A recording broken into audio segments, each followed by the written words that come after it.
अपने दुष्ट पिता से दुखी हो। जब राजकुमारी राजमहल छोड़कर जाने लगती है तो पहरेदार उसे रोक लेते हैं। राजकुमारी के दुष्ट पिता का सख्त आदेश था कि किसी को भी अंदर या बाहर न आने जाने दिया जाए। पहरेदारों के रोकने पर हिम्मत करके राजकुमारी बोली, मेरा नाम सुलोचना है, मैं राजकुमारी जी की सेविका हूँ। आज उनकी तबीयत कुछ ठीक नहीं थी तो उन्होंने मुझे रोक लिया था। चूंकि अब वो थोड़ा ठीक महसूस कर रही है तो उन्होंने मुझे ये कहकर भेज दिया कि तुम तुरंत अपने घर चली जाओ, क्योंकि आज राजा महाराज ने सभी नौकरों की छुट्टी कर रखी है।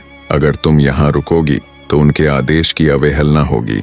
नौकरानी बनी राजकुमारी की बात सुन पहरे पर खड़े पहरेदारों को विश्वास हो गया तो उन्होंने राजकुमारी तारा को बाहर जाने दिया। पहरेदारों को चकमा दे राजकुमारी तारावती बाहर तो आ गई, पर अब उसके सामने उससे भी बड़ी समस्या ये थी कि आखिर इतनी रात को वो कहाँ जाए। थोड़ी दूर चलने पर राजकुमारी को एक खंडहर नुमा घर दिखाई दिया। राजकुमारी तारावती ने सोचा, आज की रात यही काट लेती हूँ, सुबह होने पर ही कहीं जाऊंगी। इसी सोच के साथ राजकुमारी उस वीरान पड़े घर के अंदर जाकर एक जगह बैठ गई। उसे अपनी किस्मत पर रोना आ रहा था।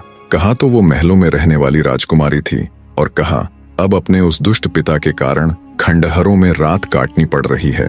ऐसे ही बैठे बैठे उसकी रात कट जाती है।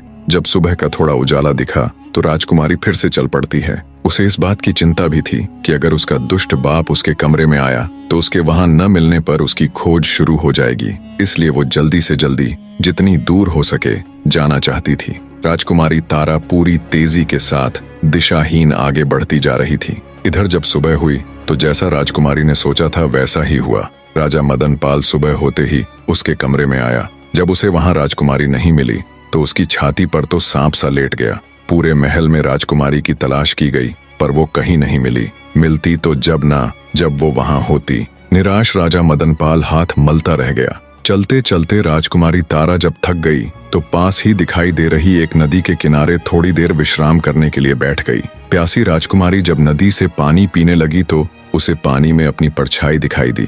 परछाई देख उसे अपने सुंदर रूप से घिन आने लगी। सोचा ऐसा रूप किस काम का जिसे देख अपने ही हैवान बन जाए। अगर वो कुरूप पैदा हुई होती तो शायद उसे आज ये दिन ना देखना पड़ता। टूटी हुई आत्मा और थके हुए शरीर के साथ राजकुमारी वहीं बैठी रही। अचानक उसके मन में ख्याल आया, क्यों ना वह अपनी ससुराल चली जाए और उसके साथ जो बीता है वो सब उनके आगे बयान कर दे। फिर सोचने लगी, किस मुंह से उन्हें ये सब बताऊंगी और क्यों वो मेरा यकीन करेंगे। तभी उसके दिमाग में एक विचार आया कि क्यों ना इस पापी रूप को ही खत्म कर दिया जाए। ना रूप रहेगा और ना कोई इसका चाहने वाला। क्रूप स्त्री को कोई भी तंग नहीं करेगा।